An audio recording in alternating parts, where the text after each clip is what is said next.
സാധാരണ ബീച്ചിൽ പോകുന്നതിനേക്കാളും എന്തോ ഒരു ചേഞ്ച് ഇവിടെ ഉണ്ടെന്ന് തോന്നുന്നു.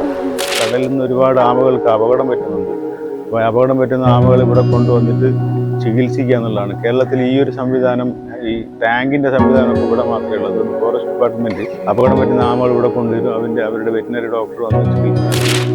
കടലിൽ ഏറ്റവും വലുത് ലെതർ ബാക്ക് എന്ന് പറയുന്ന അംബാസഡർക്കാരൻ്റെ വലിപ്പമുള്ള ആമയൊക്കെയുണ്ട്. അതിൻ്റെ ആയുസ് 400 വർഷമൊക്കെയാണ്. ഇത് കടലിൽ ഇല്ലാണ്ടായാൽ ഭയങ്കര അതിൻ്റെ വിഷസസ്യങ്ങൾ കൂടും. അത് മീൻ തിന്നും. അങ്ങനെ കടലൊരു മരുഭൂമിയായിട്ട് മാറുന്നൊക്കെയാണ് പറയുന്നത്. ഏകദേശം കുഞ്ഞാലിമരക്കാരെല്ലാം നേരടിക്ക് ബ്രിട്ടീഷുകാരോടെല്ലാം പടപൊരുതാൻ വേണ്ടിയിട്ട് ഒരു താവളം ഉറപ്പിച്ച സ്ഥലമാണ് വെള്ളിയങ്കല്ല്. ഇപ്പോഴും അതിൻ്റെ വെടിയുണ്ട ഏറ്റ പാടുകൾ ഇപ്പോഴും ഒരു ചരിത്ര സ്മാരകമായിട്ട് കാണുന്നുണ്ട് അവിടെ. ഇവിടെ ഏകദേശം ഒരു 1.5 വർഷം കൊണ്ട് ഇവിടെ നല്ല ഹൈ ക്വാളിറ്റിയുള്ള ഒരു ടൂറിസ്റ്റ് മേഖല ഈ കുളായിപ്പാലം മിനി ഗോവയിൽ വരാൻ സാധ്യതയുണ്ട്. കർമ്മോത്സവ വിത്ത് KFLന്റെ ഇന്നത്തെ യാത്ര ഗോവയിലേക്കാണ്. ഗോവ എന്ന് പറയുമ്പോൾ നമ്മുടെ കോഴിക്കോട്ടുകാരുടെ സ്വന്തം മിനി ഗോവയിലേക്ക്. നമുക്കിനി കുറച്ച് ഗോവൻ കാഴ്ചകളിലേക്ക് പോകാം.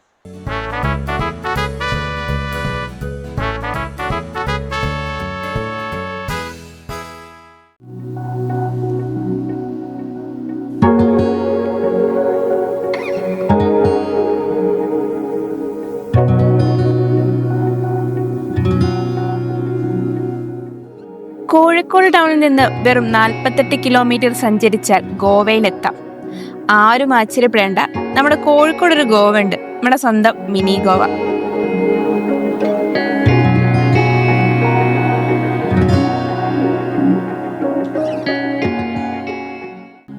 കോഴിക്കോട് ജില്ലയിലെ വടകരയ്ക്കടുത്താണ് ഈ അതിമനോഹരമായ തീരം. പയ്യോളി ടൗണിൽ നിന്ന് ഏകദേശം 5 കിലോമീറ്റർ ദൂരം സഞ്ചരിച്ചാൽ ഈ ഗോവയിലെത്താം. കോഴിക്കോട്ടെ മിനി ഗോവ എന്ന് കേട്ടപ്പോൾ കൗതുകവും അതോടൊപ്പം സംശയവുമായിരുന്നു. ഈ മിനി ഗോവയ്ക്ക് യഥാർത്ഥ ഗോവയുമായുള്ള ബന്ധം എന്തായിരിക്കും? കാണാൻ ഗോവൻ തീരം പോലെയാണോ? എല്ലാത്തിനും ഉത്തരം നൽകുന്നതാണ് ഇവിടെ എത്തിച്ചേർന്നാലുള്ള കാഴ്ചകൾ. ഗോവൻ തീരങ്ങൾ പോലെ ശാന്തമായ തിരമാലകളും വെള്ള മണൽത്തരികളാൽ വിശാലമായ കടൽ തീരവും.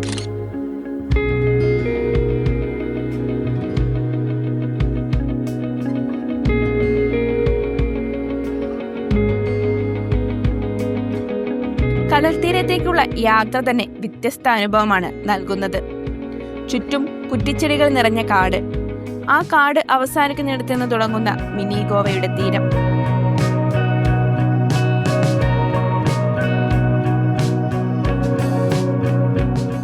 ഈ മിനി ഗോവന്റെ ഏറ്റവും വലിയ പ്രത്യേകതയാണ് ഈ കാണുന്ന കണ്ടൽക്കാടുകൾ.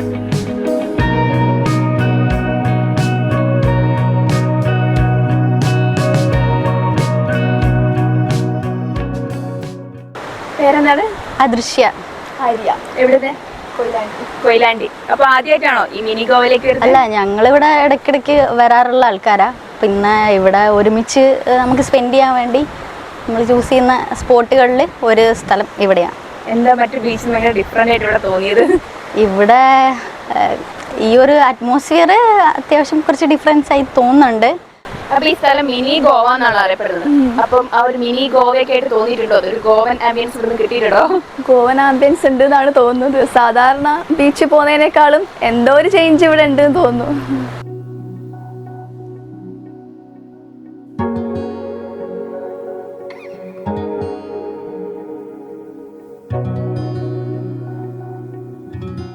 ഇന്നത്തെ ഈ യാത്രയിൽ ഗോവൻ കാഴ്ചകളോടൊപ്പം നമുക്ക് 2 വ്യത്യസ്തമായ 2 ബീച്ചുകൾ കൂടി പരിചയപ്പെടാം. കൊളാവിപ്പാലവും അയനിക്കാടും.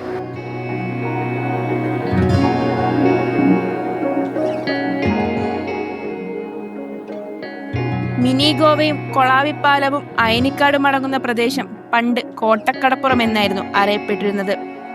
കുഞ്ഞാലിമരക്കാരന്റെ കോട്ടയുടെ പരിസരം ആയതിനാലാണ് ഈ പേര് വന്നത്. കോഴിക്കോട് ജില്ലയുടെ ഏറ്റവും വലിയ പ്രത്യേകതയാണ് ബീച്ചുകൾ. ജില്ലയിലെ തന്നെ ഏറ്റവും ഡിഫറെന്റ് ഉള്ള ഒരു ബീച്ചാണ് കൊളാവിപ്പാലം ബീച്ച്. കടലിന് സമാന്തരമായി നീണ്ടുകിടക്കുന്ന തെങ്ങിൻ തോപ്പിനിടയിലൂടെയുള്ള യാത്രയിലെ മറ്റൊരു കൗതുക കാഴ്ചയാണ് കൊളാവി ബീച്ചിനോട് ചേർന്ന് കിടക്കുന്ന കടലാമ സംരക്ഷണ കേന്ദ്രം. പരിക്കുപറ്റിയ കടലാമകളെ സംരക്ഷിക്കുകയും തീരത്തുനിന്ന് കിട്ടുന്ന കടലാമ മുട്ടകളെ വിരിയിച്ച് കുഞ്ഞുങ്ങളെ കടലിലേക്ക് തിരിച്ചയക്കുകയുമാണ് ഇവിടെ പ്രധാനമായും ചെയ്തു വരുന്നത്. പുലർച്ചെ ഒരു 5-8 കിലോമീറ്റർ ദൂരം കടൽ തീരത്ത് സഞ്ചരിക്കുക. അപ്പോൾ എവിടെയെങ്കിലും കടലാമ മുട്ട ഇട്ടിട്ടുണ്ടെങ്കിൽ അതിൻ്റെ ക്രോൾ മാർക്ക് ഉണ്ടാവും. അത് നോക്കി മുട്ട എടുത്തിട്ട് ഇവിടെ ഹാച്ചറി ഉണ്ട്. അതിൽ കൊണ്ടുവന്ന് കുഴിച്ചിടുക. ഒരു 45 മുതൽ 60 ദിവസം കൊണ്ട് ഇത് വിരിയും. വിരിഞ്ഞാൽ 1-2 ദിവസം ഇവിടെ വെക്കും. അതിനുശേഷം കടലിലേക്ക് വിടുക എന്നുള്ളതാണ് നമ്മൾ ചെയ്യുന്ന പ്രവൃത്തി. അതാണ് ഇതിപ്പോൾ നിലവിലുള്ളതൊരു റെസ്ക്യൂ സെൻ്ററാണ്. കടലിൽ നിന്ന് ഒരുപാട് ആമകൾക്ക് അപകടം പറ്റുന്നുണ്ട്. അപ്പോൾ അപകടം പറ്റുന്ന ആമകൾ ഇവിടെ കൊണ്ടുവന്നിട്ട് ചികിത്സിക്കുക എന്നുള്ളതാണ്. കേരളത്തിൽ ഈ ഒരു സംവിധാനം, ഈ ടാങ്കിൻ്റെ സംവിധാനമൊക്കെ ഇവിടെ മാത്രമേ ഉള്ളൂ. അതുകൊണ്ട് ഫോറസ്റ്റ് ഡിപ്പാർട്ട്മെൻറ്റ് അപകടം പറ്റുന്ന ആമകൾ ഇവിടെ കൊണ്ടുവരും. അവരുടെ വെറ്റിനറി ഡോക്ടർ വന്ന് ചികിത്സ നൽകും. ചികിത്സയൊക്കെ കഴിഞ്ഞ് റെഡി ആരോഗ്യം വീണ്ടെടുത്താൽ കടലിലേക്ക് വിടുക എന്നുള്ളതാണ് ഞങ്ങളുടെ പരിപാടി. ഒരു വർഷത്തിൽ 5000 മുട്ട എല്ലാം കളക്ട് ചെയ്തിട്ട് 65ഓളം ആമകളെല്ലാം വരുന്നുണ്ട്. പക്ഷെ ഇപ്പോൾ ആമകൾ തീരെ വരുന്നില്ല ഇങ്ങോട്ട്. വരാതിരിക്കാൻ കാരണം കടൽ തീരം പൂർണ്ണമായിട്ട് നശിച്ചുപോയി. ഇവിടെയുള്ള മണലെടുപ്പ് ഭയങ്കരമായി ബാധിച്ചിട്ടുണ്ട്. കഴിഞ്ഞ 2 വർഷമായിട്ട് കടലാമകൾ വരുന്നില്ല. ഇവിടെ വരുന്ന കടലാമകൾ ഭൂരിഭാഗവും ഒലീവ് റിൽഡി വിഭാഗത്തിൽപ്പെടുന്നതാണ്. കടലിൽ ഏറ്റവും ചെറുത്, കടലിൽ ഏറ്റവും വലുത് ലെതർ ബാക്ക് എന്ന് പറയുന്ന അംബാസഡർക്കാരൻ്റെ വലിപ്പമുള്ള ആമകളുണ്ട്. അതിൻ്റെ ആയുസ് 400 വർഷമൊക്കെയാണ്. ഇത് കടലിൽ ഇല്ലാണ്ടായാൽ ഭയങ്കര അതിൻ്റെ വിഷസസ്യങ്ങൾ കൂടും. അത് മീൻ തിന്നും. അങ്ങനെ കടലൊരു മരുഭൂമിയായിട്ട് മാറുന്നൊക്കെയാണ് പറയുന്നത്. ഞങ്ങളെ കയ്യിൽ നിന്ന് ഒരുപാട് കാര്യങ്ങൾ ഞങ്ങൾ ചെയ്തിട്ടുണ്ട്. ഏകദേശം 1.5 ലക്ഷത്തോളം കുഞ്ഞുങ്ങളെ കടലിലേക്ക് വിട്ടിട്ടുണ്ട്. ഇപ്പം കടൽ തീരെ ഇല്ലാത്തത് കൊണ്ട് ഞങ്ങൾ വിട്ട കടലാമകൾ പ്രായപൂർത്തിയായിട്ട് മുട്ടയിടാൻ വരുമ്പോൾ കടൽ തീരെ ഇല്ല എന്നുള്ളൊരു സങ്കടമാണ് ഇപ്പോൾ ഉള്ളത് നിലവിൽ. കൊളാവി പാലത്തോട് ചേർന്ന് കിടക്കുന്ന മറ്റൊരു തീരമാണ് അയനിക്കാട്.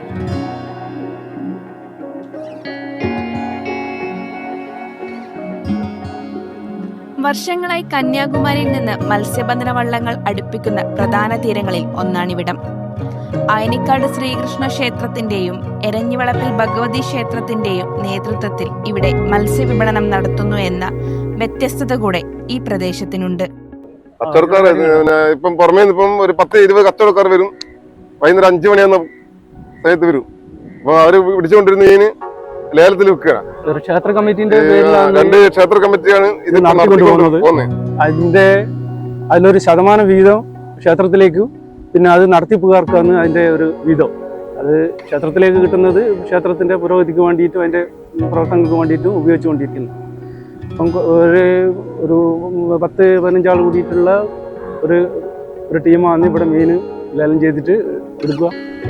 അതിനനുസരിച്ചിട്ടാണ് കാര്യങ്ങൾ നടന്നു പോകുന്നത്. ഇതിൽ ഒരു പുലർച്ച ഒരു 3 മണിക്ക് അങ്ങനെ പോവും. പിന്നെ വൈകിട്ട് ഒരു 6 മണിക്ക് അങ്ങനെയാണ് തിരിച്ചെത്തുന്നത്.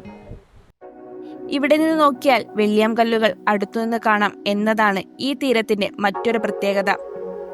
എം മുകുന്ദന്റെ മയ്യഴിപ്പുഴ തീരങ്ങളിൽ എന്ന നോവലിലെ കഥാപാത്രമായ ദാസൻ നോക്കിയിരിക്കുന്ന ആത്മാക്കൾ തുമ്പികളായി പാറി നടക്കുന്ന അതേ വെള്ളിയാങ്കല്ലുകൾ.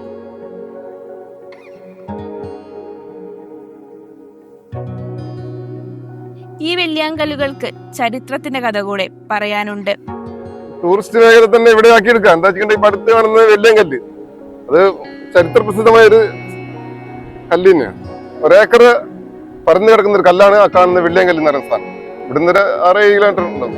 ഏകദേശം കുഞ്ഞാലിമരക്കാരെല്ലാം ഇതിനിടയ്ക്ക് ബ്രിട്ടീഷുകാരോടെല്ലാം പടപൊരുതാൻ വേണ്ടിയിട്ട് ഒരു താവളം ഉറപ്പിച്ച സ്ഥലമാണ് വെള്ളിയങ്കല്ല്. അവർ കടൽ കടന്ന് വരുന്ന ശത്രുക്കളെ നേരിടാൻ വേണ്ടിയിട്ട് അത്രമാത്രം ഉപയോഗപ്പെടുത്തിയ ഒരു ചരിത്ര പ്രാധാന്യമുള്ള സ്ഥലമാണ് വെള്ളിയങ്കല്ല്.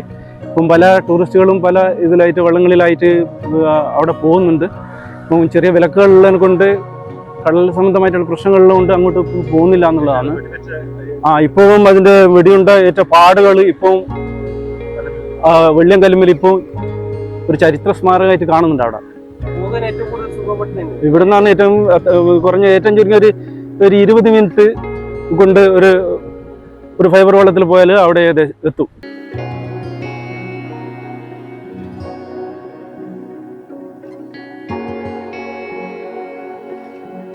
ഇപ്പൊ ഈ പ്രദേശത്ത് തീരദേശ വികസന സമിതി എന്ന സമിതി രൂപം നൽകിയിട്ടുണ്ട്.